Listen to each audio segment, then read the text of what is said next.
This is a HeadGum podcast.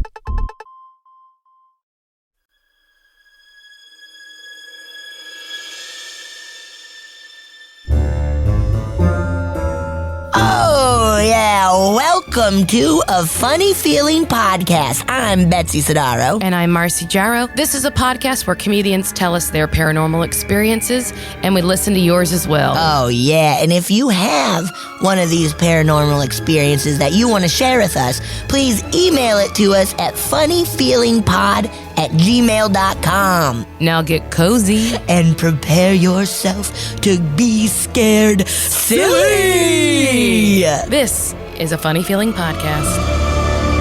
Yeah. Okay, Betsy. Marcy. I'm very excited to have a friend on today. Me too. I'm so pumped. Because he's a very funny comedian. Yes. He's an actor. You guys have probably seen him in some kind of huge television series, like Fox's Lethal Weapon and the new Gossip Girl. We have Johnathan Fernandez. Woo! Oh, hi. Hi. It's a huge honor and privilege. I'm so thrilled to be a part of this. I'm so excited to have you on. Yeah. No, thank you so much. It's a delight and also a topic of conversation that I don't usually get into very often, which obviously we'll get into. I mean, you and I only get to talk about Bachelor normally. Yeah. You know, it's funny when I don't know why I remember his name. Ari Lakitic or He shouldn't have been the Bachelor. No, but that was like to me it was like that. Yeah, when that happened I was like, "Oh, I'm out." Like I never watched his thing and I have no allegiance to him anymore. So then my wife and I basically looked at each other and we're just like, "Oh, this is our ticket out of the cycle." That's great. That's very good. Because I'm still deep in it. So hard. Are you watching Bachelor in Paradise then? Yeah, It's a different I missed last thing. night. It's a different thing, but that ended up being my favorite but then everybody, like when you stop watching the main shows, you stop recognizing people and then it starts like not being as fun. Yeah, you don't understand why Queen Victoria is behaving the way she is. Now she's Goddess Victoria. Come on. Now she's Goddess Victoria. She's moved into a new realm. So, Johnathan, I guess people should be watching your new Gossip Girl, right? You're new. You did it. You are a Gossip Girl. Yeah, no, it's cool because we were just talking about this. I'm very glad to have been on Lethal Weapon, which was a reboot that made sense because it was like, let's see the day-to-day of these people. And then also Gossip Girl, where it's like 8 years later feels like it's not that long, but then the world is so different from when the original ended. Right. And like Instagram didn't really exist and they had sidekicks and blogs and people were using like proto Tumblr or whatever. So it's just like funny to see it now. It's just like, oh, it feels, let's see what the deal is now. Yeah. You know, so I'm happy that people can enjoy it for those reasons. I never watched the original, even though I've heard it was a huge mistake because when I was on Brooklyn, my coworkers were rewatching it and they're like, it's just so good. So I'll have to watch all of it now. Let's watch it, Marcy. I have not watched it, and I have so many friends who love it. Yeah. Also, there's an episode. So, like, I had never watched it either. Even before I watched a few when I found out I was going to test for it for the studio, and I watched the premiere, and then I just kind of scrolled through the synopses of a bunch on Netflix, and then stopped cold on one of the episodes in like season 3 or something because they go to UCB. And so, and so like a bunch of people we know are in that episode. And I vaguely remembered that happening in real time. And like, I didn't know about television that much at the time. So I just remember like, I didn't know what shows were shooting in New York. He was a very prestige sketch actor at the time. Yeah. I was too busy going over my notes from Neil Casey. But basically it was like Nate Dern was in it. Yeah. Ben Apple was in it. And Kate Riley. And what's funny is like when you watch it, you're like, that's our hottest truly our hottest improvisers. With yourself not being a part of it is insane then. but you would enjoy as much as I did thoroughly what the Gossip Girl version of UCB looked like. Because it's just like, there was nobody who's wearing a hoodie. Like in the audience. Now, you know, people are wearing like scarves and stuff, and it's just like, this makes no sense. Like they're real actors. Oh, not actors, like specifically like thespians. Yes. And so like So you would see like, so they were doing a show that reminded me of like, I forget the name of it, the one that Delaney did, where it's like what they would bring like actors who were on book, and then the improvisers would Gravid Water. Yeah, Gravid Water. Yeah. So basically, it was a show where like the one character from Gossip Girl was an author, a published author, and so they were doing like a staged reading of his book that like Ben and Nate and Kate were like reading aloud. But there was like no improv or anything. They were just like reading the book. And so I was like, everything about it was just like, this is so funny. Have you watched You? No, I've seen parts. Just because a little bit, I was about to say, does Penn Badgley like really love UCB and he's trying to force it in places? Oh, because that's Gossip Girl. Yeah. Yeah, he was the one that wrote the book that I'm talking about. Like his character wrote the book. Later in season 2 of You, they go to UCBLA. There's like kind of like a little arc about like improvisers and stuff. They are literally, they literally like in the background. Sorry, Betsy, I keep interrupting. No, you go. In the background of a scene, you hear people being like, or not background. It's like they're talking. Oh yeah, I took classes with Billy. Oh yeah, I took Eugene. Eugene's great. They're talking about Billy Merritt and Eugene Cordero. That's so funny. Like, what a weird link. Also, because there's a character that was on You. Oh, Elizabeth Lale. I don't know her character on You, but like that's what the actress's name. She's also on the new Gossip Girl. And so people were freaking out. They're like, wait, so is he still Dan Humphrey from Gossip Girl? Is this like the same universe? Dude. Yeah. It's like, no, man, it's like she's just an actress that's getting work in different things. I mean, that is so funny. I know the you improv bit stuff is so funny because like you hear people being like, now they're playing the game. Like it blew my mind. Oh my god, I have to watch. That's so funny. And the show also is united. fun too. It's a really good show. Also, the levels too, because Chris D'Elia's character on the show is like doing inappropriate things with underage women. Right. So you're like, was he never like, yeah, I could do this. Like, yeah. Well, just like the Louis thing too, where it's like he had that movie that's going to come out that was like also being weird sexually and stuff. It's like, dude. And he's like, on Louis, he definitely like caught someone in a doorway and like wouldn't let them leave while he was, you know. So I feel like he was just being like, what do you guys think of this when I do this? Yeah. Do you guys think this is bad or no, good? It's so weird when that stuff crosses over. Like it makes the UCB thing is really fun. I have to check that out now on You to see like that's such a funny coincidence or parallel or whatever. Yes. I don't know. I guess That's UCB so for a while was wild. like everywhere. Well, we talked some good shop and I'm excited about it. You guys are we welcome. gotta start watching Gossip Girl. Oh, absolutely. You would enjoy it. It gets it's like super, super juicy. And also like the series or the season is, I'm going to be trying to be like a British actor. The series of Gossip Girl. No, the first season is divided in 2. So like the mid-season finale was last week or the week before, I forget, in August now. And then the second half is going to come out in November. But it's funny because the second half is like so much darker. Like everything gets like really dark and juicy and like, cool. Yeah. So I'm excited to see what people think about it because it's like for real. That's exciting. Yeah. Ooh, Gritty. Yeah, that's good. That's good. Okay, so we're going to launch into the other spooky stuff. I start by asking everyone, what, if anything, do you believe about the paranormal? It's funny. It's like, I have always, like in terms of like my, I've never said the words "my faith" before ever. So it's like in terms of like my faith, like I'm agnostic. I think that there's too many beautiful and also terrible and like wild things about the world for it to just feel like it's completely random. And I'm not saying that there's a creator or anything, but I'm just like, I don't know, something unites all of our energies or whatever. Yeah. And that's kind of what I've always thought about with the supernatural as well, where I'm just like, I don't know, there's too much stuff that we're just like, I don't know, like, sure, maybe, but also you can't hard say no, Right. And so like, so really like I've never, like when we first talked about doing or me guessing during your podcast, I was like, I don't have like a hardcore like ghost story. A lot of my friends have, and like my wife has kind of one that I'll share. But I did have this one. Is it time for this? Should I tell you this one thing? I mean, if you want to launch into it, like this is great. Sometimes we just ask like aliens, like what are the specific things that you might think are real, or you're just like, open to it all?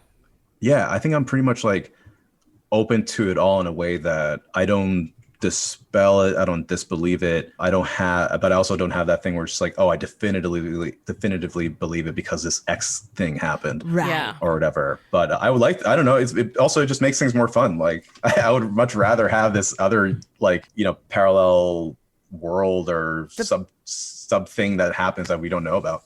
Yes. To believe in possibilities, I think, is more exciting than to be like, nope, nothing happens. We're just walking around and then one day we stop and there's nothing in between. Yeah, Right. dude. I know. That's why, and I think that's partially why people don't always just get cremated, because you're just like, I don't know, something so defining about like burning yourself up and then that's it. Versus like if your corporeal self still exists somewhere on this plane, then I don't know, maybe you'll come back or something. Like it kind of makes no sense. Okay, but so you believe in zombies. well, it's just like that always just cracks me up. Where it's like, to me, it seems like the obvious choice is cremation, but the psychology behind not doing that is really funny to me, because it's just like, oh, because you want to leave something behind, like just in case. I never thought of it like thought that, of it. because I've always been like, cremate me, turn me into a tree, something. Oh, maybe I should get buried. I just now remember so my at a body very- can come back. At a very young age, my mom said, put me on a raft, light my hair on fire, and send me down the river. Like, she wanted a Viking funeral. So, she's very thick hair as well. So she was like, it'll burn forever. It's No. gonna burn for a long time. Oh, absolutely. Now, I almost feel like at this point, UFOs and stuff shouldn't even be paranormal, because the government has been like, yeah, guys, we don't know what. What's happening? But how do you feel about them? I think I didn't put too much thought into it growing up until, I don't know, maybe I was in like my mid-20s or something. So like, not too, I would say like after college, 10, 15 years ago, I started just kind of thinking about the math of it. Like when I started reading more about the universe and stuff and like in actual astronomy, and I was just like, mathematically it makes no sense for there not to be one other person or like one other entity or that lives somewhere, because we have like such a little understanding. Like you can't fathom how big the universe is, and just that alone is just like it would make no sense if there wasn't life somewhere else. Right. Yeah. It makes absolute no sense whatsoever. Yeah. And also we just don't know, like if you just take our solar system and you multiply it by, I don't know, infinity. And then, and then it's just like, just within the Milky Way, and then you extrapolate from there, and then you think about all these different galaxies and stuff like that. You're just like, I don't know, man. Like it feels pretty improbable. Also, our friend Frank Garcia Hale, he has some incredible stories about maybe contact. Oh, interesting. Yeah. We just watched that movie for the first time the other day, Contact. I mean, for him, having some interfacing with Wow. beings. Yeah. Yeah, because then it's like, also, I mean, I want to like, with all the technology we have today, like when the government recently did that dump of like their footage, it was just like, that's the best? Like, this is the best quality that we have? Like, this is what you were holding on to? But don't you think that's just what they're willing to put out there? Well, because then there's that extra layer where it's just like, all right, so this is just the tip of the iceberg. If you were hiding Right. this from us, then what else are you hiding? Right. Yeah. It's only a matter of time, because it's just like that stuff. Like we're so divided in how to just live like regular lives, like especially with all the mask stuff and all that, where it's just like we really need to get our shit together, because if like some creature shows up, it's gonna be so fucked up. Dude. We're not equipped for this, like even on a social level. I mean, because half of our country specifically would be like, no, it's not there. I don't care. That's a conspiracy. It is not happening. Right, as they're getting like blown up or hand shaking, like whatever it might be. Nuh-uh. My lord is the only thing from the sky I need. Yeah. Did you ever watch V, the TV show, like in the 80s? No. And they redid it. They redid it, I think in like 2007 or something like that. But basically the whole concept is that these aliens show up, but they look like us, and then they like in fully immerse themselves in our society, and everybody's like, oh cool, you guys are like just like us, whatever, and they like start hanging out with us and stuff, and then you find out that they're really like lizards, and maybe that's where like the lizard people thing came from, I'm not sure. But then they're like, No, they're literally just wearing like costumes to look like humans, and then they try to like, you know, usurp everything from us from within. But it's just like that concept of just like when it eventually happens like that, people won't be able to handle it. No. Like they just will not be able to handle it. Because we believe what we believe the first thing we know, and then nothing else. So it's like, if you're like, oh, we met these people and they're nice and normal, they're just humans, they're not aliens, and then you're like, oh, they are aliens, but they're nice, right? So Yeah. like, yeah, I bet that is where lizard people came from. I mean, Probably. that's a thing people have been talking about for a long time. It's great. Like, yeah, if you ever watched, like, it was just like Battlestar Galactica, it was a mini series first, and then it took off, and then they were like, oh, we should make this a proper series. But the mini series is excellent. Like, it's so good, and there's like so many great lines, and for a TV show, it was a massively produced show. But my overall point, and that we're all trying to say, is just like, yeah, suppose that they're also like hostile. Like, suppose that they come here, and that you can't also just be like, hey, let's all shake hands, because you have no idea like if they're anything like us. Yes. It's like, don't fucking trust them. Like, if they're yeah. anything like humans, you cannot trust them at all. If they're driven by emotion, it could change. Like, you could think it's all cool, and then they could be like, fuck those guys. And then all of a sudden you're like, oh, now we're at war with a species that could come here and has more technology. Uh-oh.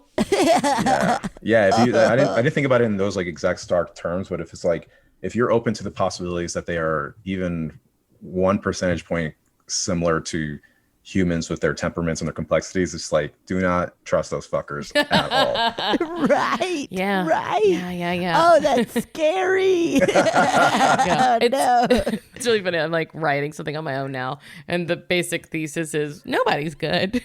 Like, ain't nobody good. Yeah, good doesn't mean anything. It's so relative. Yeah, it's not permanent for sure. No. It's like, are they good?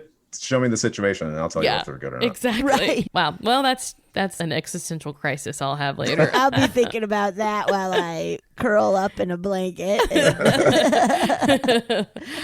So what you were going to tell us a story though, so let's Yes. not delay.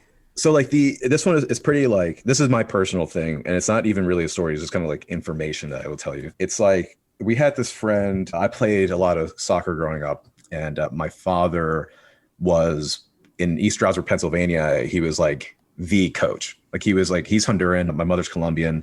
My brother and I are first generation Americans. And so, you know, soccer is like, or football is like in our blood, you know, it's like what we think about all the time. And so he started bringing his expertise and like coach. At one point he coached like, I don't know, like multiple generations of like soccer players, like within our borough area or whatever in Pennsylvania. And he had this was like my brother's generation. He's like 6 years younger than I am. Their team had, I think this one kid's father was the assistant coach. And then that gentleman had a wife named Sue. And Sue, like, they became like really close friends of ours, like our family friends, like Sue and I can't remember her husband's name right now. But anyway, there were times like I would just go chill with Sue, like at her house. And I was like, I don't know, maybe I was like, I don't know, 16 at the time or something like that. My brother was, he would have been like 10, somewhere in that time frame. And they're really cool. They lived in town, and like her street was where like all the teachers lived. Like all the teachers like lived on this one street. Yes. And so there was one time where it's like, and this is already after knowing her for years, then she just was like showing me all these like crystals. Like I don't remember what got us there, but she was just like, all of a sudden she had this, it looked like one of those things where you sift for gold, like those like grates or whatever. Yeah. And there were just like all of these, you know, for all you 49ers out there. We have a big mining community following. Old prospectors. And so like she brought this like tray out and then had all these crystals in it. She was just like pointing at each one and was like, this is for that. This like releases blank and for your energy, whatever. And this dispels this and like blah, blah, blah. And I don't really remember the specifics, obviously, but I've always been a person I've always gravitated towards gemstones. Like I've always really liked, like, that's my favorite place in like the Museum of Natural History, like their like cave that they have with all these like gemstones. And there's a great place in Santa Monica, actually, that is this guy Hank. Well, I call him Hank. I think, you know, Henry. Because that was like my mnemonic. It's like, his name's Henry. But he has a place where it's only open between like 4 and 7 p.m. like something like that. He's only open a few hours, And it's like on the front, like on the awning or marquee or whatever, it literally says like world's most famous like fossils or gemstones, world's famous something. It's like right in the middle. Like when you see it for the first time, you're like, how did I not see this? It's like on the corner of like Broadway and like 5th Street or something like that, like right in the middle of Santa Monica. Oh wow. And like, and you would notice it because there's a big ass Triceratops like fossil like skull like in the corner of his place. Yeah, he has like we gotta go. It's so sick. It's so sick there. And so like, and he's like a real life Indiana Jones. Like he'll give you so much time. Like my wife and I were walking by and one time and we're just like, oh, let's finally go in this place. We go in and we were there for like I think like 2.5 hours, honestly. And it was like him talking, just like regaling us with all these like, he was very low key about it, like telling us all these tales of just like, this stone I got from like Tanzania and it was like in this cave and I had to like track it down with this person. It took forever and then they got stolen and like all this like real like Indiana Jones type shit. Oh my God. And I ended up getting these, I know not everybody's no one's gonna watch this outside of. No, just us. This is a secret.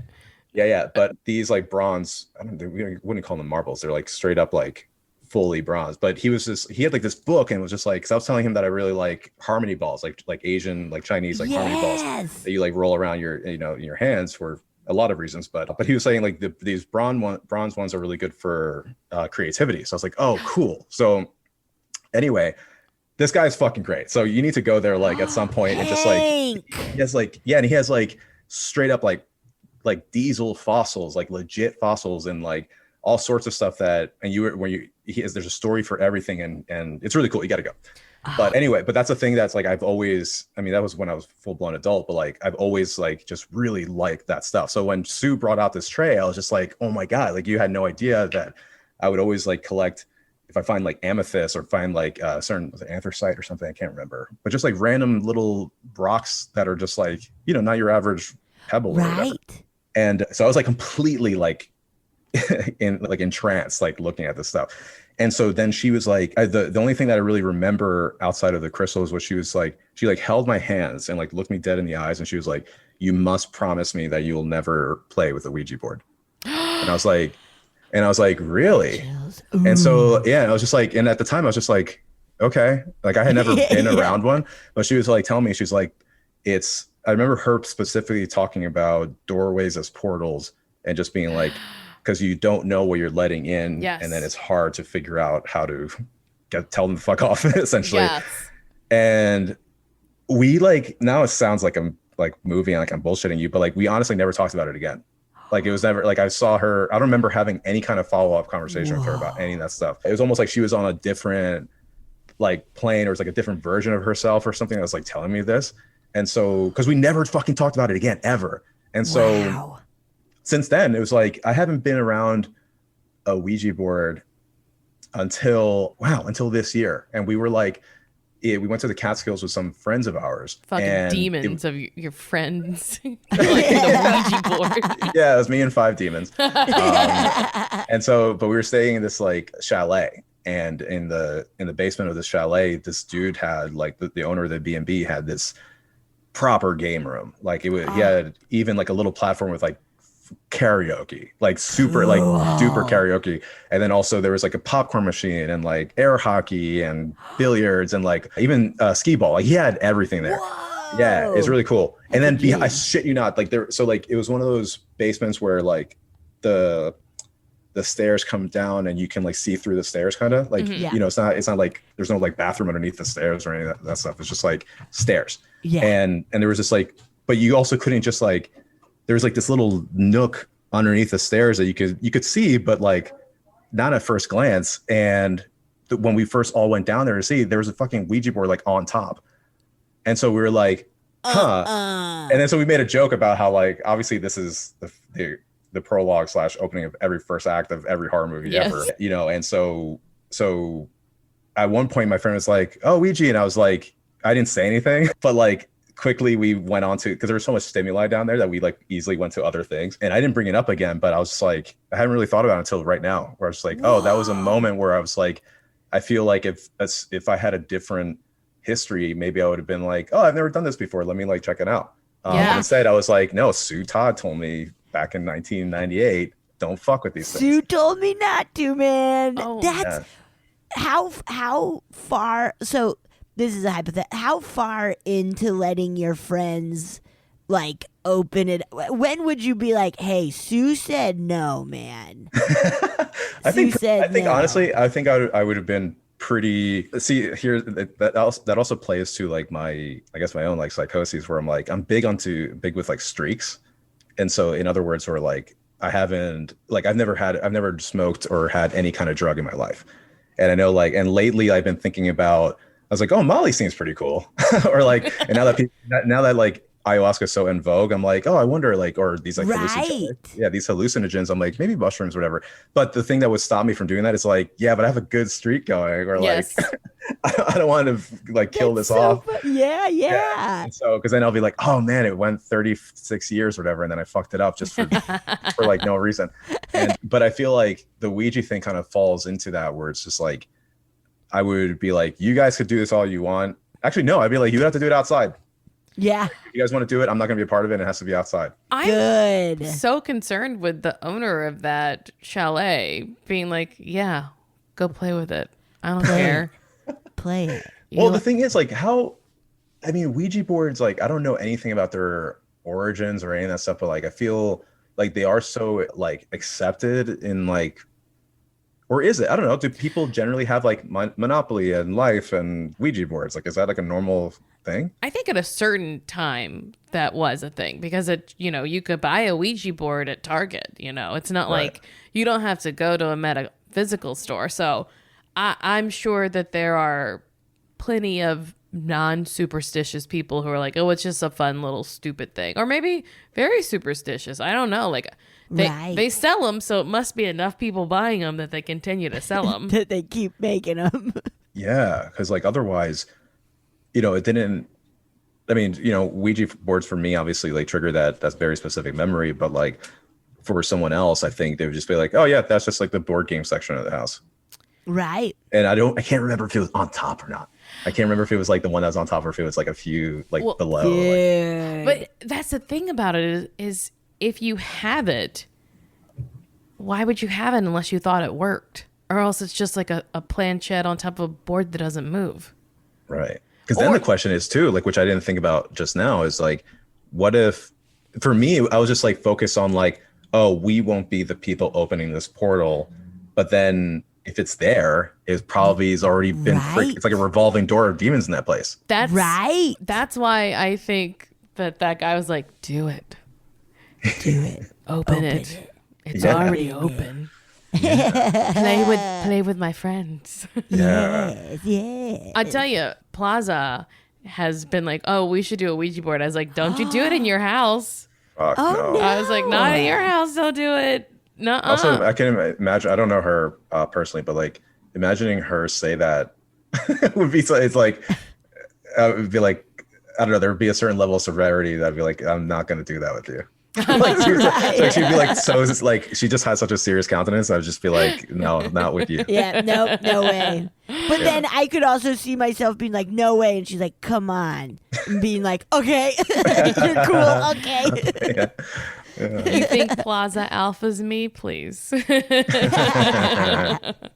was like, oh, that's a good point. I was like, we can go to someone else's house and do it, but we don't want to do that here. You live here.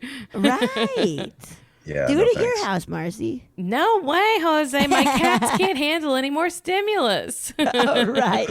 I'm gonna start looking this up because I don't know. I would love to know what the origin is. I mean, it's a Parker.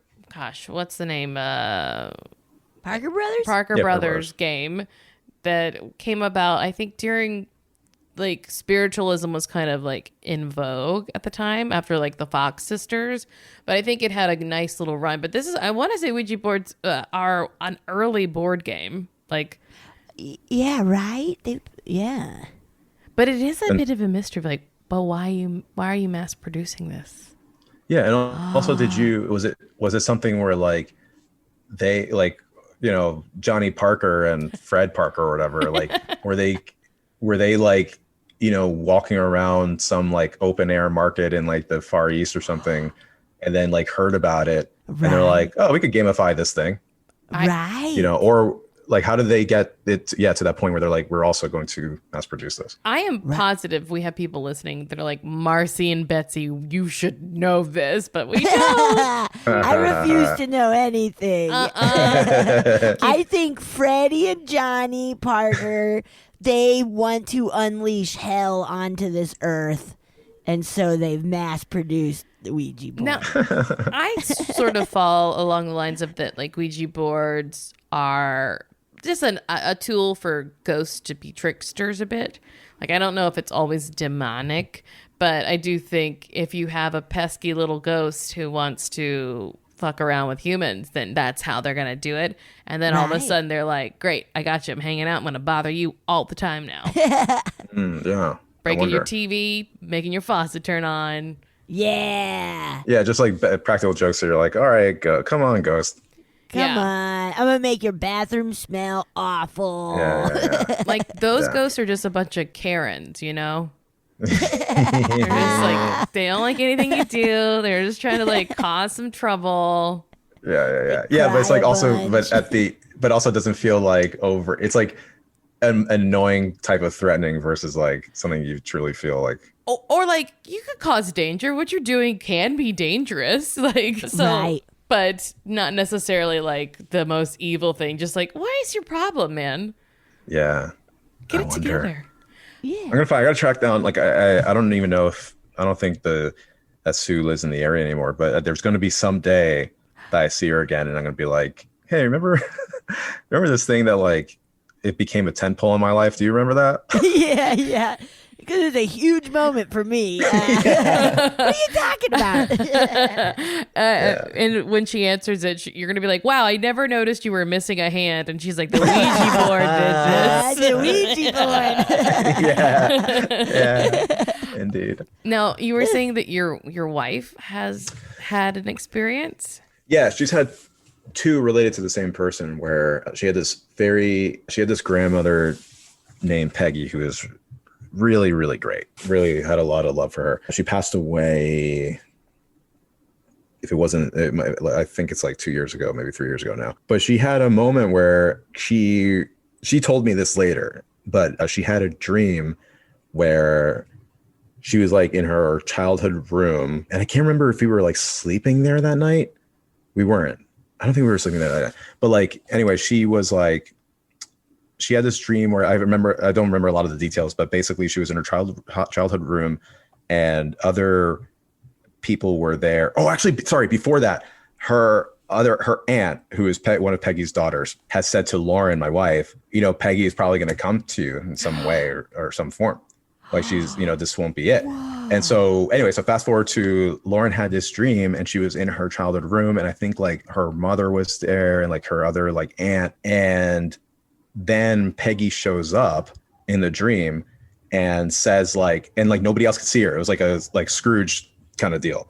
And like no one else could see her like within the dream. And Lauren spoke to her and basically Peggy was like, I'm fine. I love you. Like basically like it's all good. And I'm forgetting a lot of the details, but she had a moment with her like that. And then Lauren like woke up like crying, like with like from this like dream. And when she told me about it, I mean, she cried also when she told me like the next day about the dream. And it was just like, dude, did Peggy come to you like in your sleep, like in your dream from some other plane? Like, and she was like, I mean, had physical reactions to it, obviously, and she's also, I mean, she has pretty decently vivid dreams, but it felt like this one was like, didn't track for like the way the other dreams usually are. It's usually like the rest of them are just like more, dreams that are plaguing you for like, something very abstract and something that's like, taking advantage of whatever your stressors were that day or that week or whatever. Whereas this felt like a separate thing, like a different VHS, like or different DVD, like different thing entirely was like put in. Right. And that emotional connection where it's like something happened. Yeah. Yeah, something happened. Indeed, yeah. And she had another moment once where like there was like she was driving the car and there was she had like some kind of shuffle on, whether it was like her personal like Apple Music station or like it was some kind of like something where it was not like her music. It wasn't like music that was like downloaded to her phone or something like that. It was just like some random thing. And I don't think I won't go as far as saying it was like satellite radio or something, because we don't really use that. But it was some version of that, like something that she's not in control of. And it was like a certain genre of music. And fuck, I wish I should have asked her all the details because now I forget. But like, there's a certain genre of music, like say it's like indie electronic, something that's like pretty specific. And then this song came on, like she was like thinking about her grandmother like earlier that day.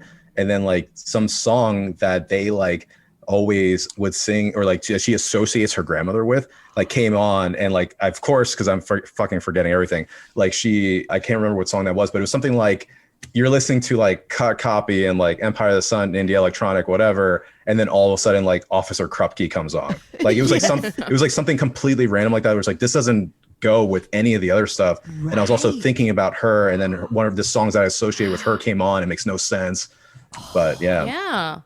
I totally buy that too. That it is a little nudge to be like, hey, I'm thinking of you too, or Yeah.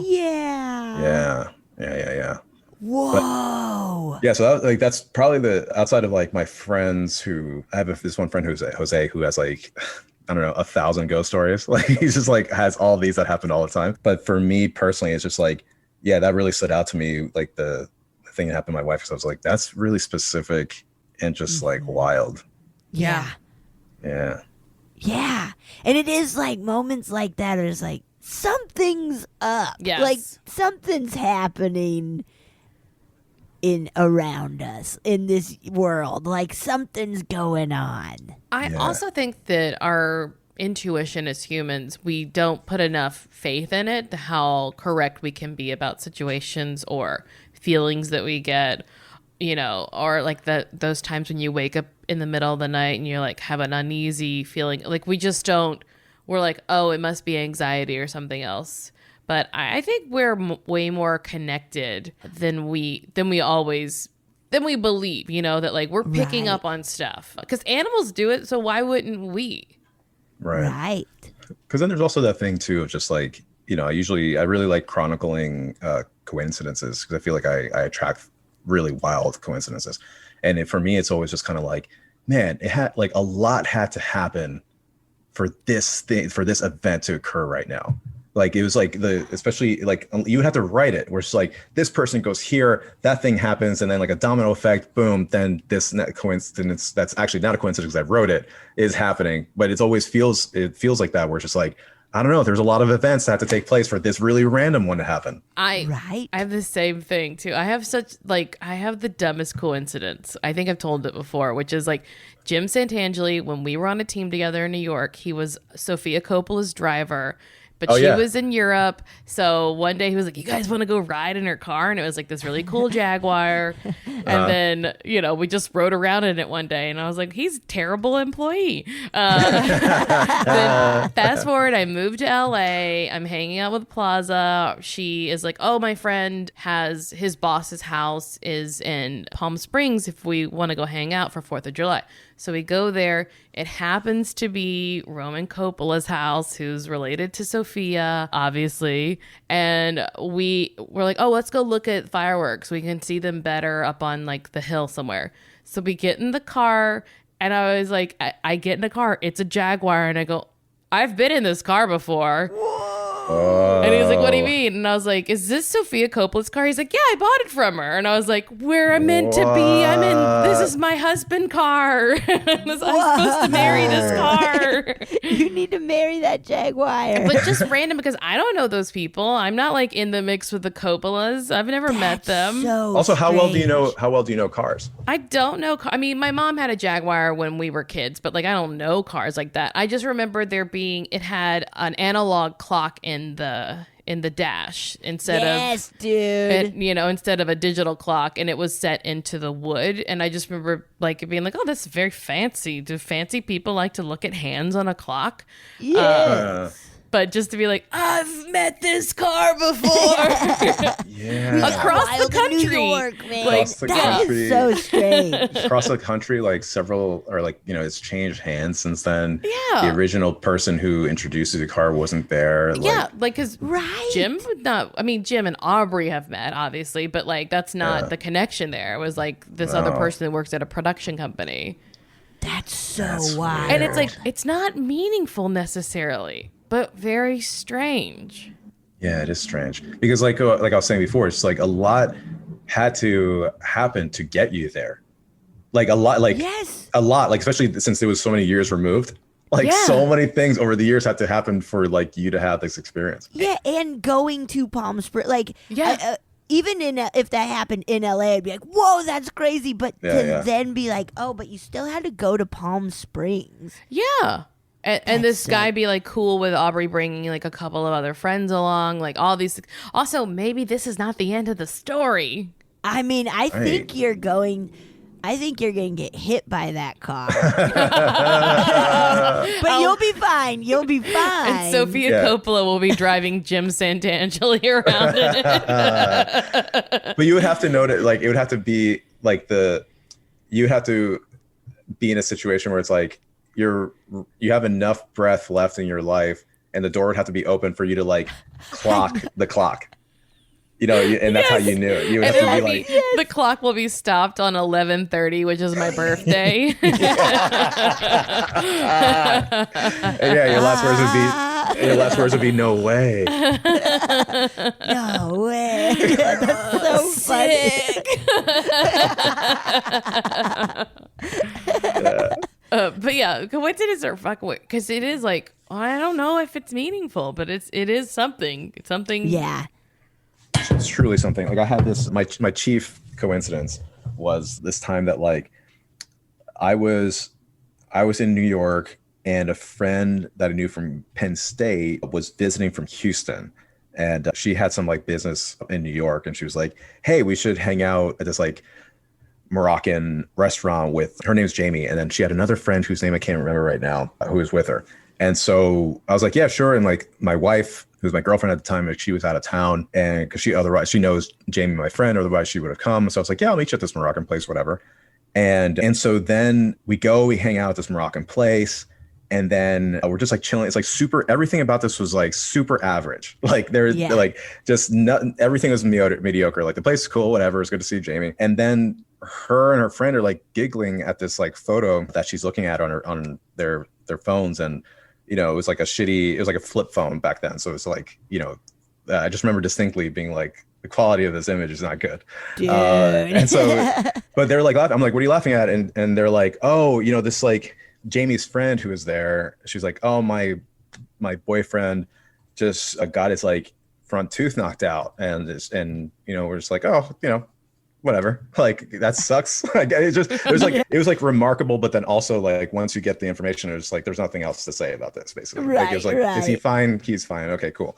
And so it's like, oh, wild, whatever. Anyway, the end of the night rolls around. I go back to my apartment, go to sleep, and then the next morning is when I talked to my wife because she was out of town, like I said, and I was just like, she was at the shore actually, so she was on the Jersey Shore somewhere. And she was like, how's it going? And, we were kind of like saying what we did last night or whatever. And I was like, how's it going she was in Delaware. She was in Dewey Beach. And she was like, yeah, like, basically her way of getting there was this guy she knew growing up, who we also went to Penn State with. He like, she hadn't really hung out with him that much at that time, but randomly was like, hey, I'm going to go to Dewey Beach. You want to come with your friends? And she was like, sure. And I think there was a reason I couldn't go, I forget. And so they're all hanging out in Dewey Beach, and he introduces her to this friend group that she doesn't know at all. It's just like a couple like dudes that he knew from somewhere else, whatever. They're all like hanging out and partying or whatever. And she was like, yeah, the whole evening was like cool, chilled out, whatever, until this one guy got his front tooth knocked out. And I was like, oh, weird, because this other guy or whatever. And I was like, wait, what's his name? And she was like, oh, so and so, but I didn't know the name. I was like, weird. I was like, he's not from like Houston, is he? And she's like, yeah, he is. He was like visiting from Houston. I was like, I'm gonna fucking call you back in like 2 seconds. And so like I called Jamie and I was just like, what's the name of what's her face's boyfriend? And she's like, I don't know, Scott, whatever. I was like, I'm gonna call you back in like 10 seconds. I called Lauren and I was like, is his name Scott? And she's like, yeah, how'd you know that? I was like, no way, it's the same fucking guy. He's not even like your friend. What? And then she's like, I was like, what happened? And she was like, oh, they were fucking around and like truly like horse, like playing grab ass or whatever. And then like elbows started flying and then his tooth just mistakenly got knocked out and our night was almost ruined by having to go to the hospital and blah, blah. I was like, dude, I was hanging out with his girlfriend like last night and she's not a person that I know at all. Like she was there with my friend Jamie. That's, yeah. You're like, but what does it mean? It's like, I don't know if it means anything other than like you and your wife are very connected. Well, what's weird about it too is just like the Jaguar story where it's like, you are the conduit, like you're the reason the coincidence happened. Yeah. Because like if you weren't a part of it, then nobody would know. There's no connection. You're literally the conductor. Yeah. And so it's like weird to be like, oh, I'm the linchpin of this thing. Otherwise, these are two separate. Also, I could have time. very easily not gotten in the car either time. Right. Right. So then I wouldn't know. Yeah. Yeah. And she also like, I didn't have to, like, I remember I could have easily not found out what the picture was. Like, You they were just like minded your own damn business. yeah. Or just like not register it in any way. And she could have also like, I don't know, left early or whatever. And also just like, it's such a separate place, like Dewey Beach. Like it's not anywhere near New York like that. Right. Yeah. And I think there's also a thing where like the guy was also not supposed to be there. Like he got there like last second because someone, like he was like pretty peripheral to the whole thing. So it was like really, really random. I thought you meant like he was cheating. No, some other guy with some other tooth. yeah, another guy named Scott. Yeah, the picture just looks similar. That's all. Whoa. Yeah, I. It's so funny because it's like I don't know what it means, but it is like that's so weird though. Yeah, it's weird. So weird. My roommate Gilly got Wilma as a puppy. And we had some friends come over to hang out in the backyard when Wilma was like just a little puppy. And my friend Joel, he was telling about how he had this kitten one time and his little kitty got a UTI and like would just constantly like be walking around and kind of like squat. Nothing would happen, whatever. And we're like, oh, that sucks, but like kind of cute, whatever. Mm-hmm. They leave. Gilly and I come in, bring Wilma inside. We're like cleaning up. Wilma starts squatting a bunch. She gets a fucking UTI. Truly, to like an hour and a half later. Isn't that crazy? That is really crazy. Yeah. Also, because I never heard of like. I mean, I've never been a cat owner, but like, I never heard of cats getting UTIs or anything. I didn't know dogs could either. And it was like she had no clue. She was like, I feel like I have to pee all the time. That's what she said. That's what she said. Yeah, she's like, I feel like I have to pee. I'm going to try. Nothing. Okay. It was sad. But isn't that, it's so crazy. Like, we were just talking about that, man. Weirdly, cats get them a lot because they don't drink water. Like, they don't, like, naturally want to drink water. They don't? Like they will, but like it's the cats often don't drink water. That's like a problem with indoor cats. Oh, interesting. So that's why people give them wet food and stuff. Now I have fountains all over my house, so they like little cat fountains. So it's because they don't want to drink still water that's sitting beside their food because in the wild it would be It would be like rotten food. Right. Contaminating the water. So that's why I have like fountains that are away from their food. Interesting. Whoa. Yeah, that stuff is so weird. Because it's like I think with what I was saying before about like agnosticism, it's just like, I don't know, it'd be cool if like it did mean something. Yeah. It's like way cooler if it did versus being like, no, it's just complete bullshit thing that happened. Who cares? Stop thinking about it. Yeah. Right. Move on to the next thing. Okay. It's either something or nothing at all. And you stupid for thinking. God, that's all very like, I don't know. I don't know what to call it. And like, it is interesting that it is interesting, especially because like I remember like there was, it's kind of another minor one, but like for pretty much my entire adult life, people have said I look like Lenny Kravitz. And so like especially when I have like sunglasses on and like I do have my nose pierced and all that stuff. You wear leather pants all the time and all like, the time. And like blankets for scarves. I really don't try to dispel it anyway. No, but at one point it's like when I got on Lethal Weapon, that was also, was it the first year? I want to say it was the first year that show Star also was around, and it was another like Lee Daniels show. But he played, I think, I don't remember what character he played, but he was on this show, I think as a guest star, or like recurring guest star. He was like some kind of character on the show. But it just so happened that like both shows, whether it was my first year on the show or my second season, I can't remember. Either way, when Star came on, they just happened to pair those two shows up. And then we at one point were on the same 2-hour block of television on the same channel. And I was just like, that's so fucking weird. Like, I don't know, just everything about, because it's like he's also not known as an actor. Like he's not like always on television or stuff like that. I was just like, oh, it's just so random that the first time I'm on a show, and then now he's on the show, and it's like the same. It's like 8:00, you'll see the not just a kind of Lenny Kravitz guy, and then like at 9 p.m. you're gonna see like the real Lenny Kravitz. You should start calling yourself Denny Kravitz.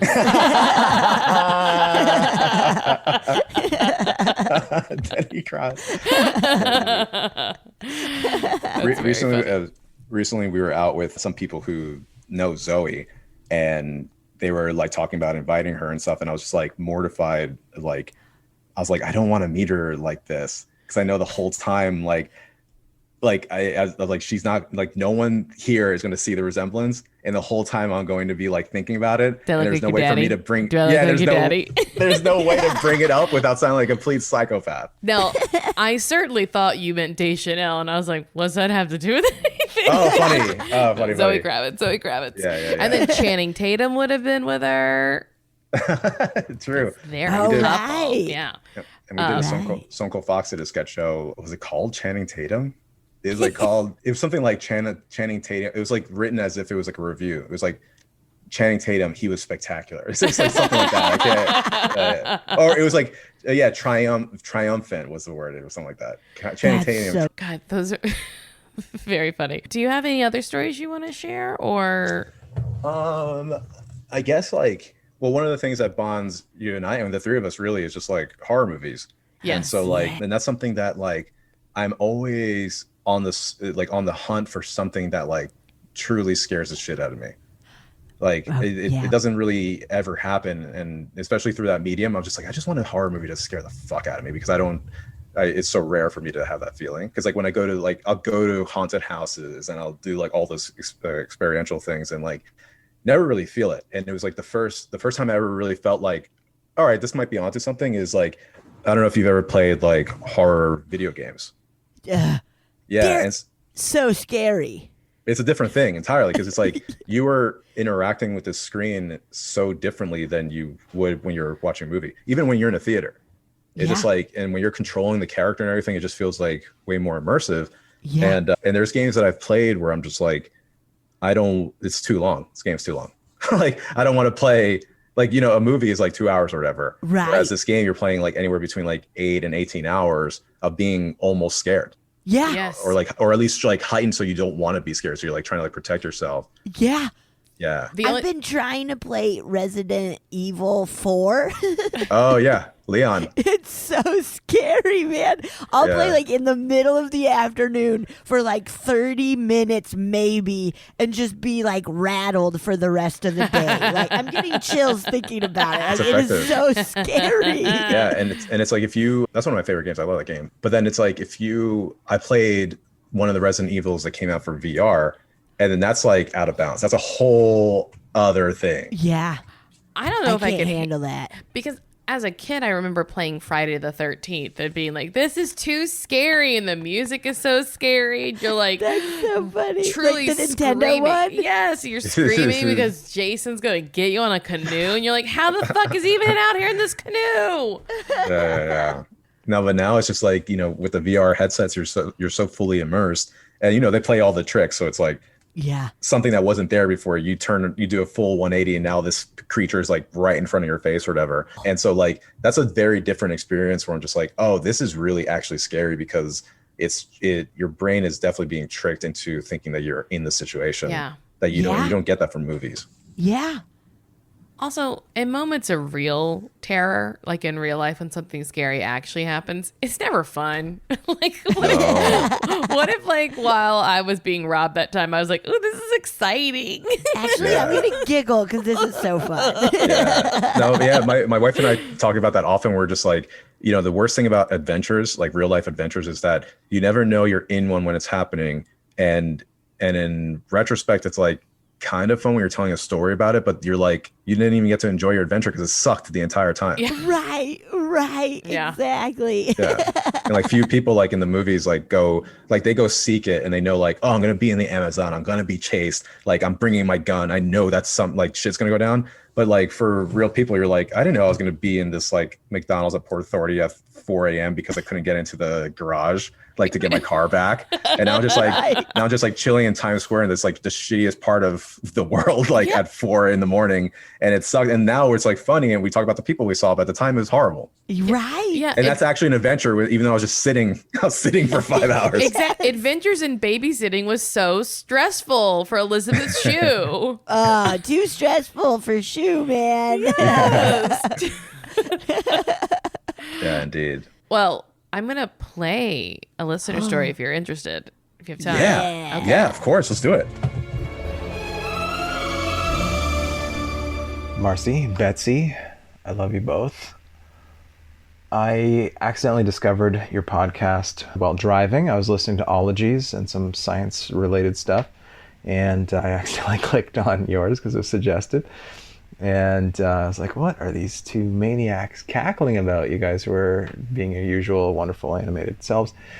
And I got sucked in, and since then I've laughed, I've cried, I've been royally spooked out. And it's reminded me of my own ghost stories, and I've recruited some of my friends to submit some as well. Like there's two, one's hilarious, but he says it's legit. The other one is fairly well documented, a house haunting involving a mother and eventually, years in, the son, who thought his mom was crazy but was redeemed. She was redeemed, and they ended up selling the house because cuckoo bananas took place on a regular basis. But anyway, I have a couple for you. Mine, I'm going to warm you up with a Ouija.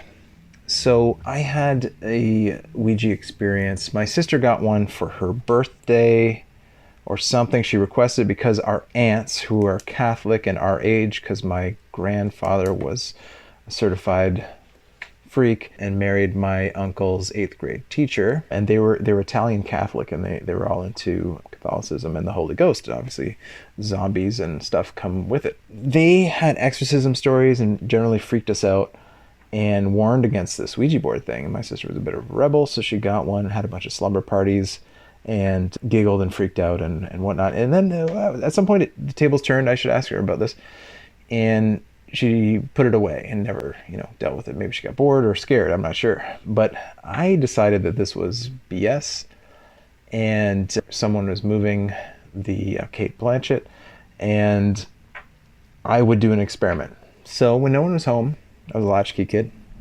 I invited the neighborhood kid over, who's like 4 or 5 years my junior, and I outsmarted the spirit world by asking it my grandparents' phone number in Florida, where they were. And I knew this kid, seriously my junior, I was only in grade 6. There's no chance he would ever know that. No chance ever. And so we get the board out, and I forget the country code, but it started with a weird number. I was like, this kid's pushing the thing. He has no idea what a phone number looks like. And it keeps rattling off numbers. And to me, there's way too many. I'm like, this can't be whatever. There's too many numbers, numbers are 7.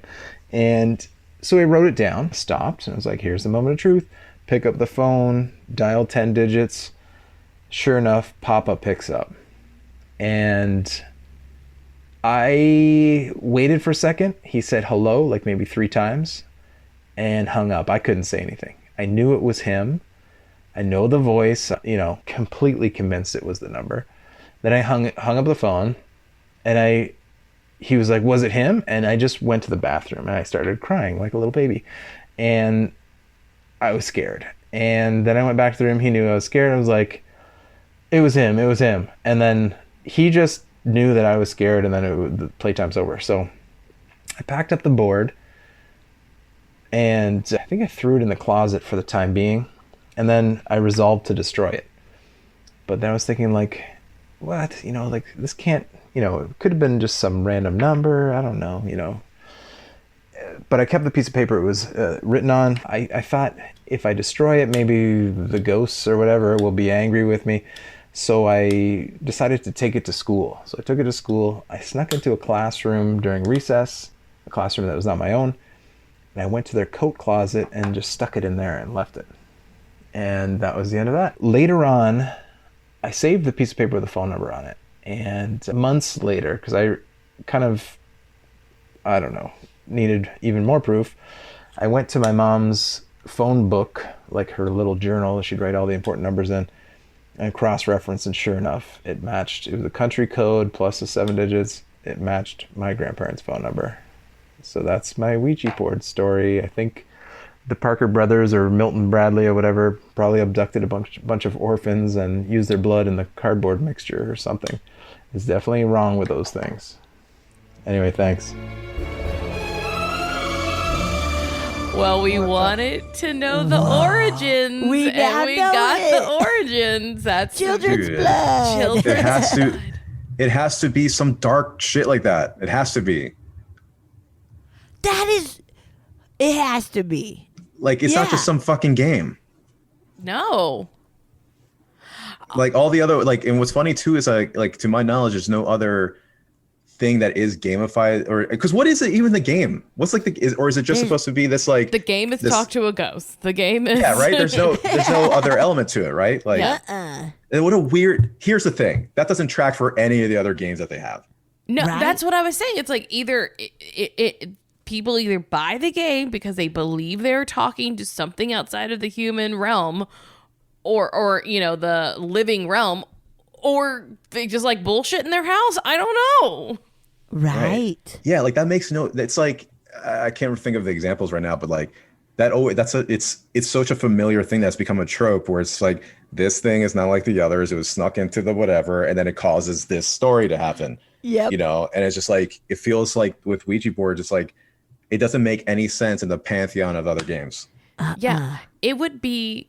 This is a bad analogy. It would be as if they sold magic eye posters, but they weren't actually sure that there was an image in the magic eye. They weren't sure there was if a dolphin's gonna be. Yeah, in they it. were like not sure if it was. It's always something aquatic. They just weren't Yeah. sure. They're like, maybe you'll see a ship. I don't know. Yeah, and then to have enough sales to keep on having this thing be like an ever-present part of our like Yeah. social fabric. Yeah, I mean, it's weird. It's very strange. Also, because all the other stuff, it's like you have to go out of your way to like that's the most like pop culture version of that. Because like not Right. everybody has like tarot cards. Like not everybody has like different, you know, like crystal balls or like other shit. Like Yeah. Right. you know, that's something that's like kind of just snuck in and it's like a normal thing that someone might have. Right. Whoa.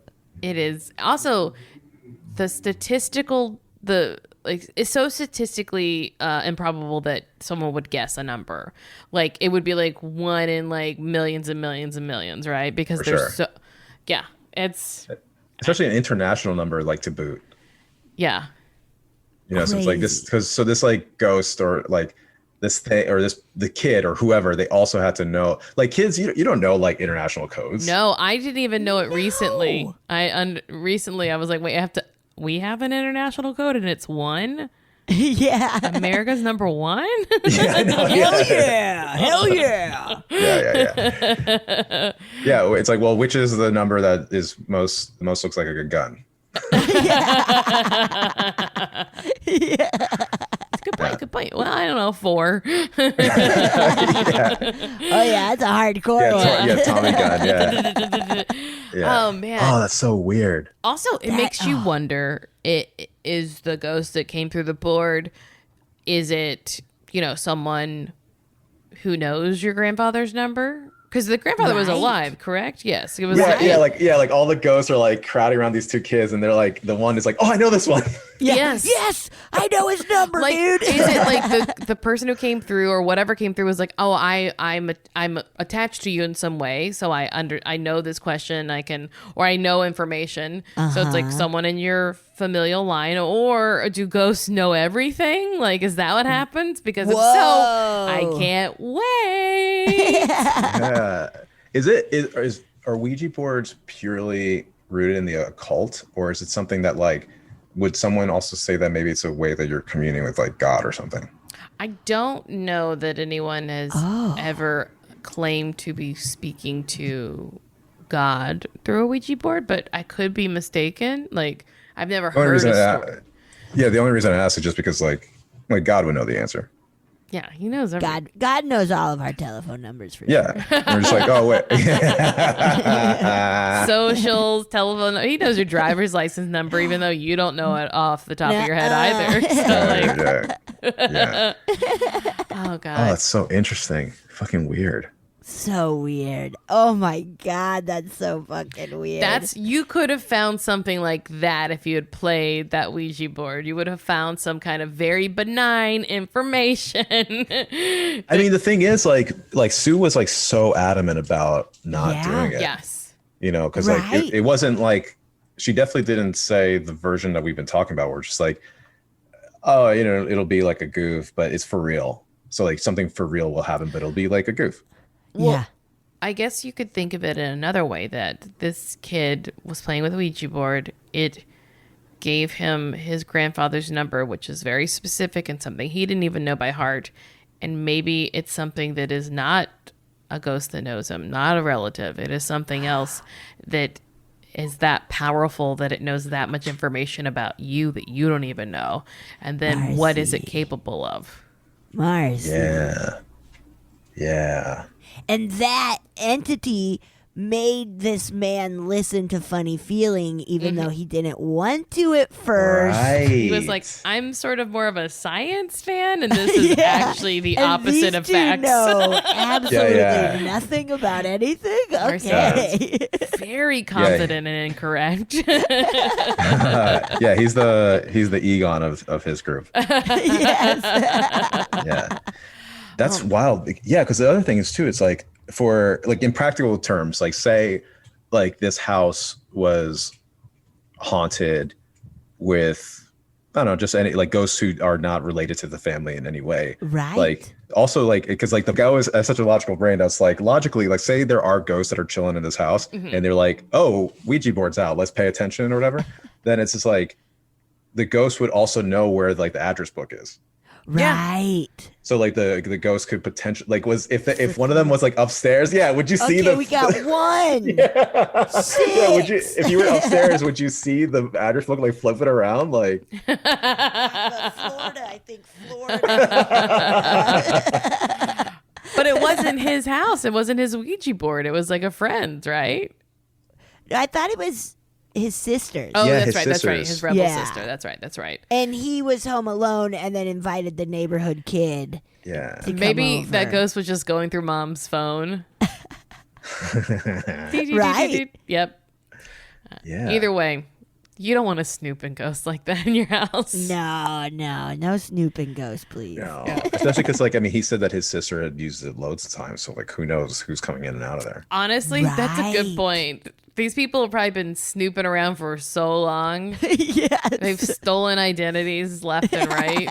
Yeah. And if what Sue said was true, that means that the portal is just open now. Unless So it's you just like- specifically close. Yeah. Yeah. So it's Right. just like this cavalcade of ghosts that are just in and out from who knows where.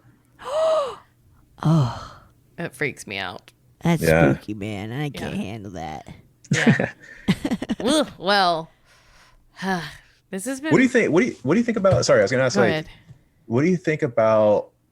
This is like an ethical question. What do you think about like haunted houses that are supposedly haunted because of some terrible event that happened there? What do you think about those things becoming like public, like just like another like attractions? Like they become They become attractions. So it's like, oh yeah, this play, like come to this haunted house because it's like 8 people committed suicide here. Isn't that cool? I mean, that is a question that comes up with us on this podcast a lot, that like sometimes we've had listeners say you should put, you know, a warning because it mentions whatever, suicide or, you know, murder. But it's like, hey, I think we don't get any of these without that.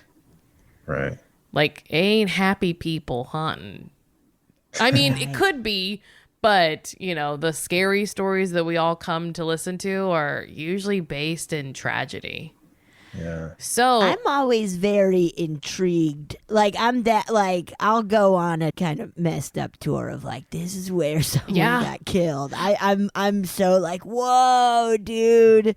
Yeah. I don't know if that's shitty of me or I mean, but what. think about people who are historians. Like, you're not historians because you want to hear about all the great, like, people who are like obsessed with World War II. I know so many people who are like, just very much into like all the battles. That's just all murder. Like, you just like hearing about mass murders. That's all. Right. I guess I was thinking about like, you know, when it's historians, it feels one way. It feels like this is about documentation. It's about like disseminating information and telling these tales of historical facts. I guess I was thinking about specifically like I don't know if you remember that show. Was it called Fear on MTV? Mm-hmm. You know that show? Yep. Yeah. And so like there is that show I remember often, mostly because one of the places they went to was in my hometown. And it was like the Buck Hotel is what it's called. And so like the Buck Hotel, like all this fucked up stuff happened. And so on the episode of Fear, they like went to do all that, you know, they walked through and all that stuff. But then I don't remember if it was because of that show or prior to the show, but at some point it became an attraction. Okay. And I remember, I think it was post show because I remember like the visuals of like, oh, I saw this on the show. I'm now seeing it in real life. But then I was just thinking, the reason I thought about the ethics thing is like, there were no historians there. You know what I mean? It was just like a bunch of like 8th graders, like in groups walking through these houses and be like, that's where some poor fucker like killed himself and then killed 3 other people also, like, you know, happened right there. And then we're all like, oh, weird, huh? And then like we're pushing each other and like scaring each other that way, giving our like $10 or whatever. Yeah. Right. Yeah, it is sort of like, are we gonna revel in this like, it's scary and spooky to us because it's like a nasty, horrible story. It makes me think of that, like Betsy and I, like we used to do openings. We're too lazy now, where we would like research something and we would like never talk about the La Laurie mansion because it's just like a story of torture. Like it's like a haunted place in New Orleans, but it's because like someone was torturing, like truly torturing slaves for fun, for experiment. So we're like let's not talk about it because like if we know it's haunted and people like see stuff in the windows or whatever, but like it's not fun. That's not a fun thing to talk about. So, but I guess there's always like there's certain ways where there's reverence for it, where it's just like, I guess that's what I was getting at with like the historian aspect, where it's like, you know, if you get a tour of this thing, it's like there's people who want to know more and they want to find out what the experiences were instead of this thing that's just like the popcorn version of it. Yeah. Right. Yeah. Right. That's it's a fine line to walk, and I do feel it. Maybe it is like just per situation, or you know, like. Because I could find myself being really grossed out of like, I'm trying to like I don't. Well, now I'm like maybe I would, but like driving by like John Benet Ramsey's house. Yes, yeah. But now I'm like, well, I would drive by it, but I wouldn't take my picture in front of it, or you know, like I don't know. Or you don't think it's fun, like you don't think what happened there was fun. You go there because it is like human nature to be curious about atrocities, and so that's why I think we do tell these stories, and we're, you know, but who knows? I think there's a lot to be explored there, honestly. Yeah, because there's a difference between like, oh yeah, we're passing by and it's like there's a terrible thing happened here versus like, dude, this terrible thing happened here. Yeah. I mean, I recently was like, I am not on board for the like sexualization of murder of women, and so much horror is like, look at her big tits as we're splitting her open with an axe. It's like, what's wrong with us, guys? Like, I guess if you want to portray murder, but like you want to jerk off to this, what, you're breaking your brain forever. I read like a thing about supposedly the psychology behind nudity before a kill in like a horror movie is because it gets you, whether it's like for a male or someone who whoever, like if it's someone you find sexual interest in, then it gets your heart rate up, and then your heart is now primed for the scary part that's going to happen afterwards. And if you're not someone who's sexually interested in this person who's now nude or whatever, you still get your heart rate up because it's something that's like, especially in Western society, is not that normalized. Yeah. And so either way, they're kind of vulnerable right now, being naked. Yeah, and it still gets your heart rate up of just in some way, and it like primes you for the kill. Yeah. Like that's what you're gonna visualize. That could be true, but also I'm like, I think it also breaks a lot of little boy brains. Yeah, no, I'm not condoning it. I'm just saying that's like, I think a lot of times they use it as a device, just like the way like violins screeching are used. Yeah, that's true. Right, yeah. right. Well, I think we have to end now, mostly because my computer's gonna die. Oh no, Marcy! I didn't bring a power cord with me into this room, but this has been so fun talking to you, and also like pondering all these things with you has been really right. Yeah, no, thank you. Yeah, like I said, it's like it's rare. Like, I don't know. I mean, I haven't really told anybody any of those stories. Yeah. You know, thank like, you. yeah. So it's like interesting. Yeah, it's interesting also to like comb through the cranial cobwebs to just be like, oh, where? Like, I haven't really. Oh, this weird thing happened. Like, let me talk about this. Yeah. Right. Well, yeah, and then like realizing more and more of like, oh, and this weird thing happened. Like, it's very fun. Yeah, because when I was in the Catskills, like I don't think I mentioned the Ouija board to anybody. But it's something like, meanwhile, it's like internally, like if there was a VO to this, like, or VO to that moment, like you would have heard the whole thing and be like, oh, well, Sue told me in 1988. yeah. You know, but otherwise it's like flashback. Yeah, otherwise I didn't tell anybody that was there about it. Like, it's just this thing that just happened. Yeah. Whoa. It's very... It's so fun. So thank you. Thank you. If you have any place you want people to follow or find you or watch your stuff, plug it now. Yeah, Instagram is the thing I use the most. It's Jathan Prime, JTHAN Prime, like Optimus Prime. I've been using it more for the first time now. I guess I'm like using it for real. And I'm about to start Twitch. So like I had like the whole setup. Like my buddy and I built a PC for it and all this stuff. I just haven't really done it yet. So like, but it's the same name. So like I hope to be playing video games online. Oh, that's very cool. Play some spooky ones. Yeah. There's one that I don't know the name of it. My friend, like he plays that one all the time, and it's like his caption's always like, "Watch me get scared." Like I forget what game it is. It's not Five Nights at Freddy's. Oh, I will say this one thing. There's a game that like the person who created Silent Hill was working on, and now it's like there's a lot of mythos around this because the game never came out, and I think people are trying to get it to come out, but he worked hard on this game that leaked, and it was just like a prototype or whatever, but he had a device in there that like where there's a person, a woman or whatever is like following you throughout the entire game. And so like and the idea is that like you don't, I mean, now the jig is up, but the idea was that like that wasn't going to be released, like that wasn't going to be part of the game device in any way, except for this thing that just happened. So like you would be playing this game and like all the stories happening all around you and stuff, and you have all this regular spooks, but then you would also always be like, what the fuck is this? I just thought this thing. Unnerving. Yeah. Yeah. Whoa. Yeah. I was like, that's a cool thing to That's have incredible. That's very cool. And then everybody watch Gossip Girl too, right? Oh yeah. Watch Gossip Girl. I think I'm very proud to say that you will probably enjoy it in some way. It's not stupid at all. And I play a dad on it, which is really weird, but mathematically sound. And it's really fun to watch with your parents because they're gonna ask you every other word what that means. like they're always like, I don't know what they're saying. Like I don't know the words that they're saying. Like there's like the references and like the people are talking about and the words they're using. Just like I don't know what language this is.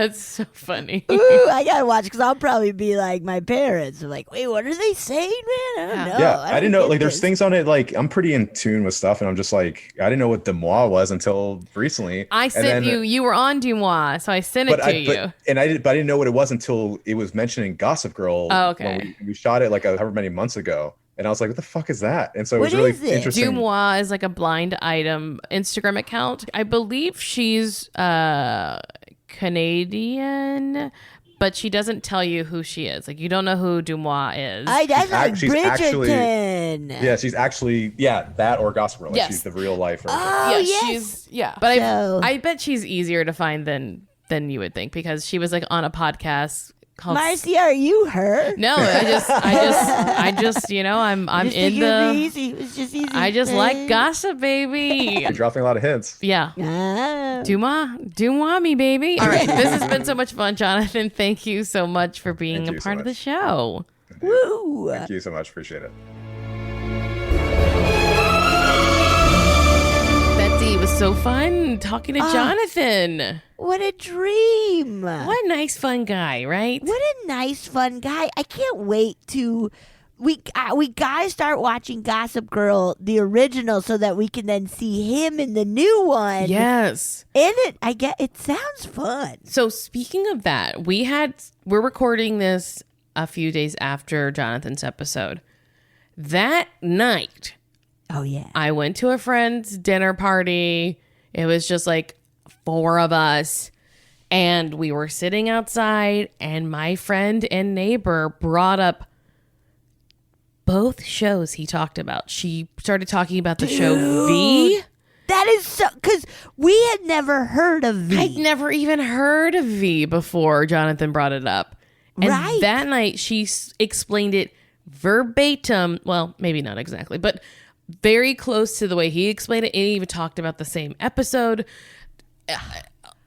It was nuts. It was nuts. And then, like 10 minutes later, she talked about the show Fear on MTV. That is so fucking bonkers. Yes. That is so bonkers. Because it's not like, I feel like it would be one thing if, because they do release MTV shows on all these streaming platforms. And I've Yes.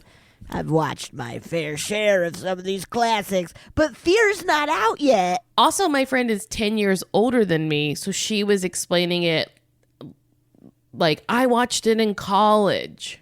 Oh, yeah. Because I was saying I watched it when I was a kid, and she said, Yeah, well, I same. was in college, so bleh. Yeah, just run. Okay, cool, man. All right, cool. whatever. No Cool. one's judging Went you. to college. Good for you, man.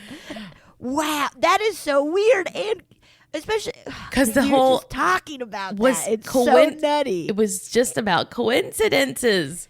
Big old coinky dink, man. Oh man, very small, tiny-ish little world. Yeah, So strange. let's get in. Let's just close out the show by reading some listener stories. I love it. I'm gonna go love it. first, if you don't mind. Go, yeah. Wait, I am, I am. or you are? I am going. I was just talking the first. entire time that you were saying anything, so I heard nothing. you Huh? know? What? Me? Who? One Where? of those days. Okay. It's just one of those days. And it was who's that? Limp Bizkit? That is Limp Bizkit, but I was thinking of it's just one of them days that a girl goes through when I'm angry inside. Don't want to take it out on you. It's a song about a period, I think. What's that? Who said that? I want to take some time to think things through, 'cause it always feels like I'm doing you wrong, but I'm so in love with you. Wow, that's Just nice. one of those And that's days. about a period. It's Monica. It's called Don't Take It Personal. Baby, baby, baby, don't take it personal. Ooh, I mean, it's not about a period, but it feels very hormonally based. right. That's true. Yeah, that's true. That's true. It's about the ability to have a period, I guess. So yeah. whether you can or can't, there's something going on. Okay, so this one is entitled Short and Sweet Story, Goodbye from My Great Grandfather. And that's all there is to the story. That's it. It's over. No, That's it. Bye. Okay. Hi, Betsy and Marcy. I love the podcast so much. I think I'm kind of obsessed, but in a good way. Thank you. Yes.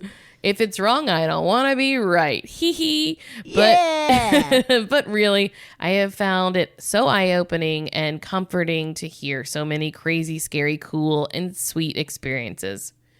Anywho, when I think I was about 4 years old, I woke up in the middle of the night to see a white glowing man standing by my bed, smiling kindly at me. What? And yes, white as in Caucasian, LOL, but more so like he was made of a glowing white light.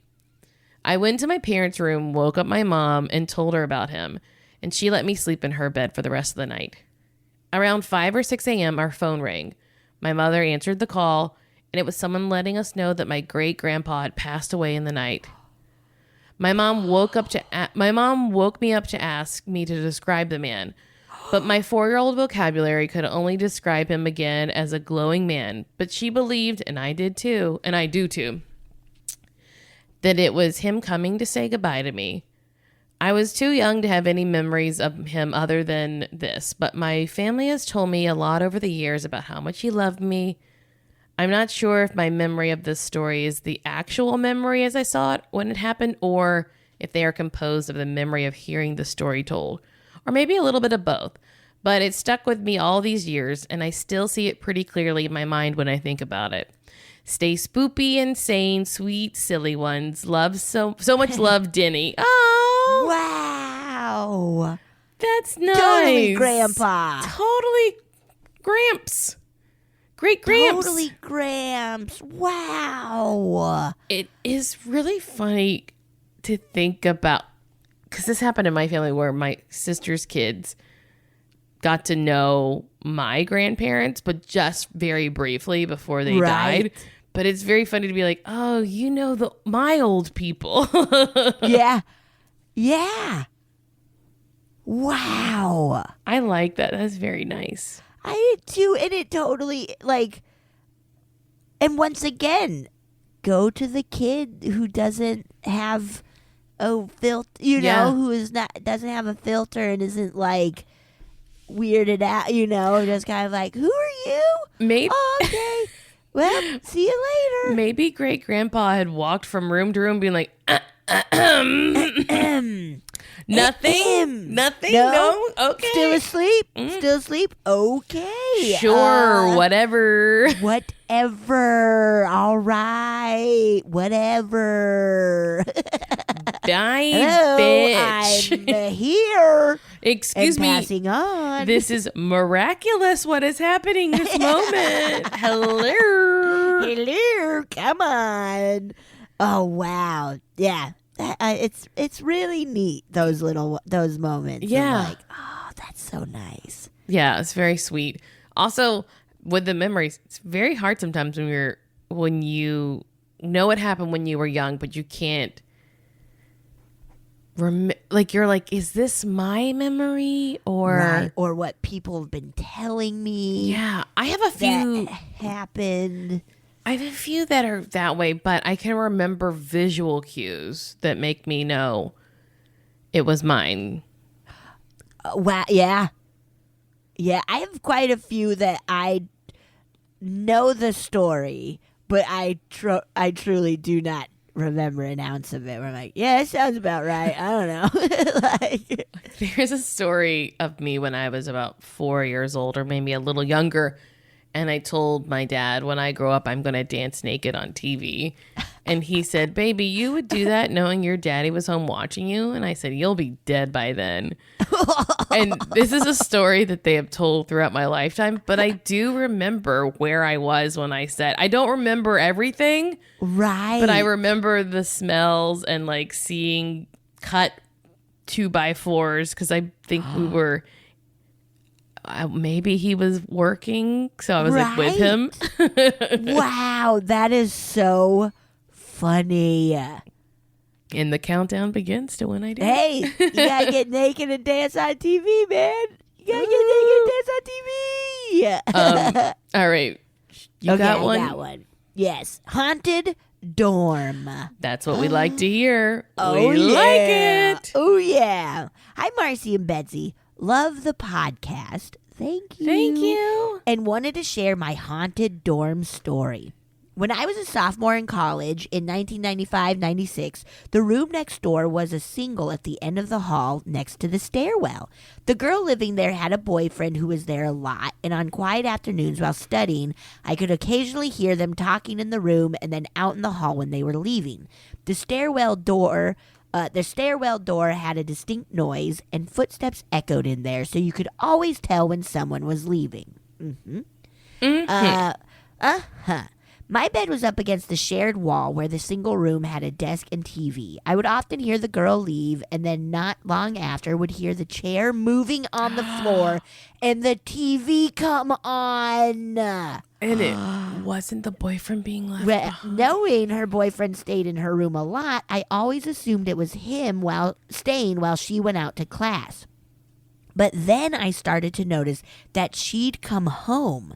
The TV would go off, and I wouldn't hear them talk at all, which seemed kind of strange. Who comes in and doesn't say anything to the other person in the room, huh? I don't know. Angry college students. Angry college students. One time it happened as I was leaving, and I passed them both in the stairwell. I again thought, that was weird, and shrugged it off. The following year, my roommate and I moved to a different dorm across campus, and I never really thought about it again.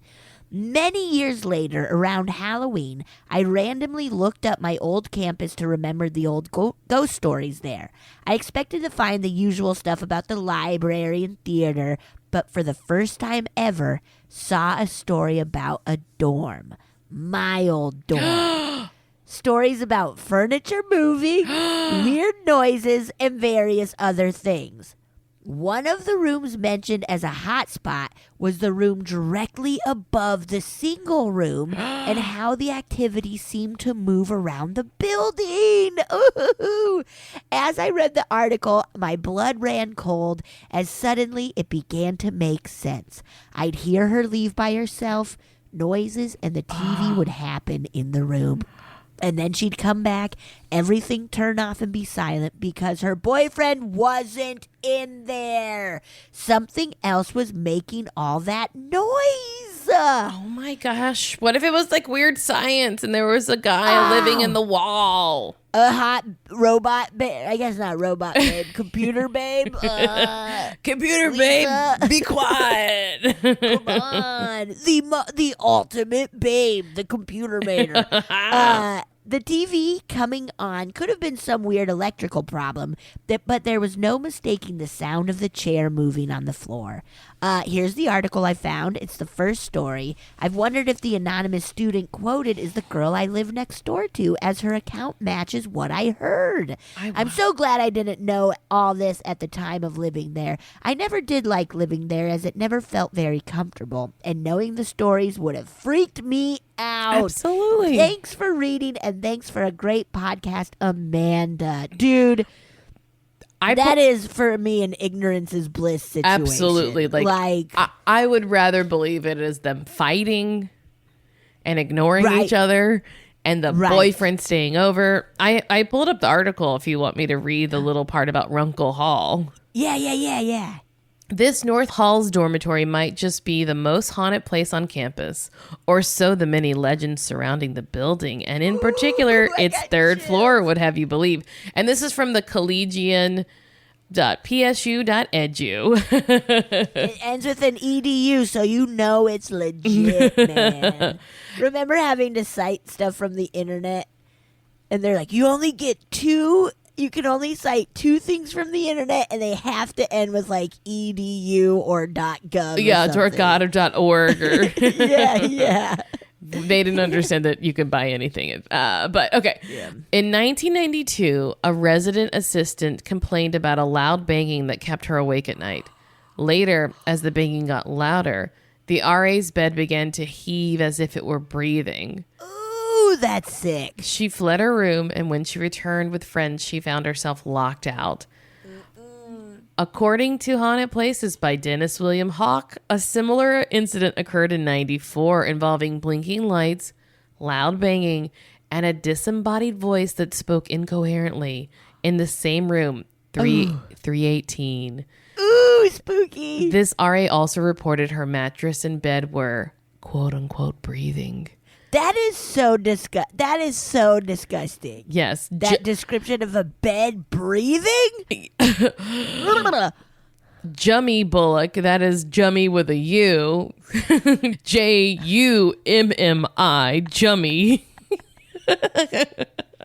I love Jummy. That's a rad name. I'm a dude. big fan of Jummy. Junior advertising and marketing. That's what Jummy does. Nice. The RA who currently resides in 318 believes the problem has moved down the hall to 313. Here, the residents, I don't need to tell you their name, but let's just say they're a freshman who's studying musical theater who reported her television set frequently turning itself onto a Spanish channel, which neither she nor her roommate watch. She also described incidents of self-opening and locking doors, flickering lights, a fan that turns on and off by itself, and things that fly off the wall. Quote, one of my friends that lived in Runkle in 1994 saw an old woman in a rocking chair at the end of the hall. But I think one of the haunts is probably an old Hispanic American. They said experimentation with a Ouija board in her room spelled out the words in Spanish and told her that the room is inhabited by 11 different spirits. Ooh. While the Floor Study Lounge is popularly fabled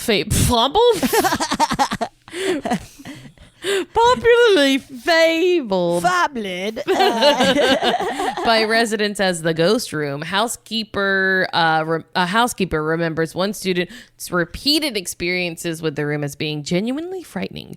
The chairs and furniture were sometimes moved around the room when the resident came home, and there were loud noises coming from inside when no one was there.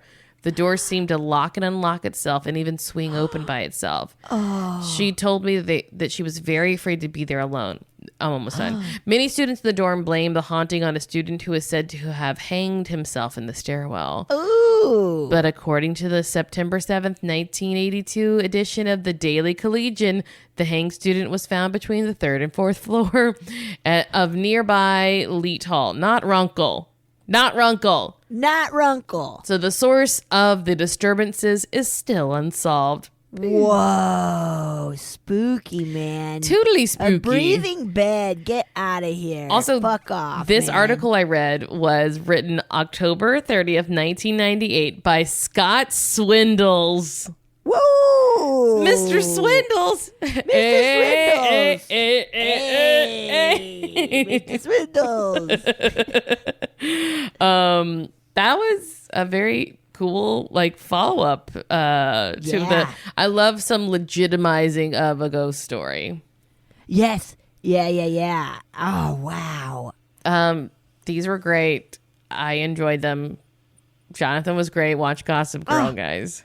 Yes, check him out on Gossip Girl. He rules. And thank you for sending in your stories. Keep them coming. Thank you. Okay, goodbye now. Goodbye. Oh, yeah. Thank you so much for listening to A Funny Feeling. If you have a paranormal experience that you would like to share, please send us a voice memo, or you can email us just a letter at funnyfeelingpod@gmail.com. I'm Marcy. I'm Betsy. And don't shit your pants.